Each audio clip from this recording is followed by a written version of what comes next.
Today I thought we could discuss Parkinson's Law. Why? Because you are wasting your time.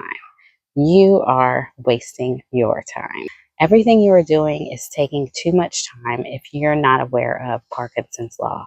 Let me give you a short example by the individual who actually founded Parkinson's Law. He did a study and nothing has changed. People are people back when this was founded, and people are people today. And what he did was study a lady who was supposed to buy a postcard. That was what she was going to do that day, buy a postcard and mail it off. But what ended up happening, because she had the whole day to get it done, which is what happens to us sometimes. We have that one task, or eat the frog task, or task that we feel like, if I get this done, I'll be so much further ahead. I'll be so far ahead in what I need to do. If I could do this today, it'll be great. But then it takes the whole day, and you think it shouldn't take this long. Well, it shouldn't, but you gave yourself the whole day. We'll revisit this lady later, but so let's talk about what Parkinson's Law actually means. It means that work fills the time that you allot for it. So if you say that you are going to decide to clean up your room, and you say, I'm going to do it in 2 days, it's going to take those 2 days. Versus if you say, I'm going to clean up my room and it's going to take me 2 hours, it's going to take those 2 hours, because in our mind, we decide what is important in order to complete an amount of work in a certain amount of time.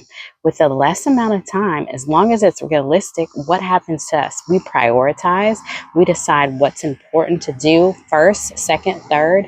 We get the steps laid out, and then we execute. If we have a longer amount of time and the task does not need that, what happens is we fill it with unimportant unimportant things that we don't need to necessarily complete in order to complete the larger task. So when we revisit this lady, she needs to mail a postcard. But what does she do? She does things that aren't necessarily important for the postcard. She even takes time to decide whether or not she's going to take her umbrella with her when she leaves the house. Then she also has to find her eyeglasses. Now, that is probably an important task, but I bet some days if she had something very important to do, she might have left without those eyeglasses. She also had to find the address of the individual that she was going to send the postcard to. All of these prep tasks are maybe important, but they might not take as long if she didn't have the whole day. She might have a little bit more of a desire and a little bit more urgency to try to figure things out a little bit quicker. I love all the nature outside. When I came out, it was completely quiet. Now you hear the birds chirping again. They want to be involved, which is fine. So as you can hear some car noise and you can hear the birdies, because it's a beautiful day and I didn't want to be inside. I wanted to come out. So you'll hear some nature. Hope you don't mind. Back to Parkinson's Law. So, as it states, work expands based on the amount of time you give it. And you can think about numerous examples in your own life where you've had too much time to complete a task. And then what happens? You are hurried at the end, because at the end,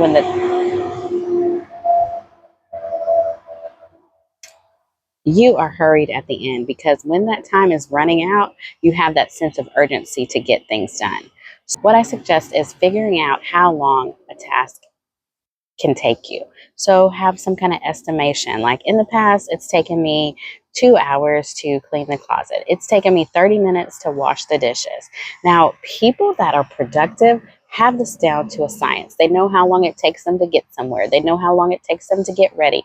They know how long basically it's going to take them to get into the car, to get their coat, to get their shoes on, to get whatever they need to get out of the house. They have that all planned out, so then they can time block what they need to do.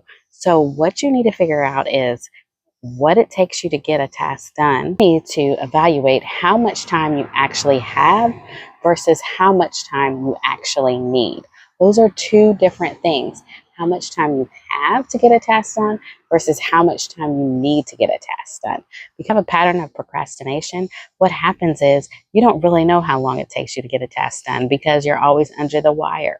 You've put a lot of wasted time in the beginning and then you have crunch time in the end. So you really don't know the true amount of time. So what I advise you to do is to get out of that procrastination and figure out how much time you actually need to get a task done. And you can do it. I've done it in my own life. So now what do? I use time blocking to help me get tasks done. So I know it's going to take me this long to write a report. And if I have 3 reports to do, I block that time out in my schedule for the next day. And then I know what other task I can fit into my workday. If I didn't know that, I could probably take all the time just to finish 3 reports. When I have billing to do, when I have phone calls to make, when I have appointments to schedule, and then I could get behind, and then that creates frustration.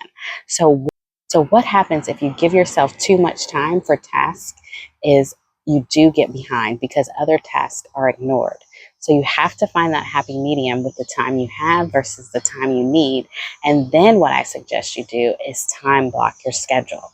Then you can get things done in a reasonable amount of time and become more productive because by that point, you know how long it's going to take you to get something done, and then you're going to get things completed. And then you can move on to things that are even fun. Like that's the ultimate goal. Productivity is not about checking boxes off. It is not about doing more and more and more and burning yourself out. No, productivity is about actually energy conservation, getting things done with the least amount of time, but also with the least amount of effort so you can get to things that you enjoy doing. What is hard for you about getting things done? What is hard for you about actually getting that to-do list, one item checked off on it? That, if you can identify what is hard, you can overcome it. So whether it's procrastination, whether it is execution, whether it is completion, there's all different areas where there could be a breakdown in accomplishing a task. But you have to identify your downfall will not be my downfall. But both of us can overcome our downfalls by identifying them, being honest with ourselves, and then putting into practice things that we know work. So, time you have versus time you need is one key that you can start with, and that is Parkinson's Law. So, after the lady found her glasses and decided whether or not she would take an umbrella and decided that what address she needed to send it to, she had to do what? Go buy a postcard. So she had to go to the store and figure out what postcard she wanted to buy. That also ate up a lot of time because she didn't give herself, she said, I have all day for this. So she's going to look at every postcard available, decide, is this the right postcard that I need to send to this person? Is this the image that I want to give them? Then after all of that, she still had to go to the post office to mail the postcard.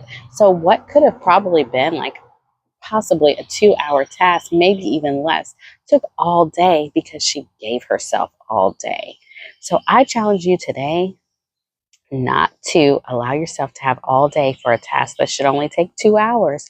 Get that 2-hour task done, move on to something else, and see how you can continue to progress, continue to move forward, continue to meet your goals, be more productive, get more things done, accomplish more, and actually find more joy and happiness in your life because you feel more complete, you feel more productive. You don't have tasks hanging over your head that are not complete, that aren't done. You aren't waiting to the last minute to complete things. You aren't rushing around trying to find things that are out of place. Like this, using this productivity law can unlock so many things. So I hope that you will share how you're going to use Parkinson's law with me and let me know if it actually helps you out. And I will definitely talk to you soon. See you in the next one. Bye.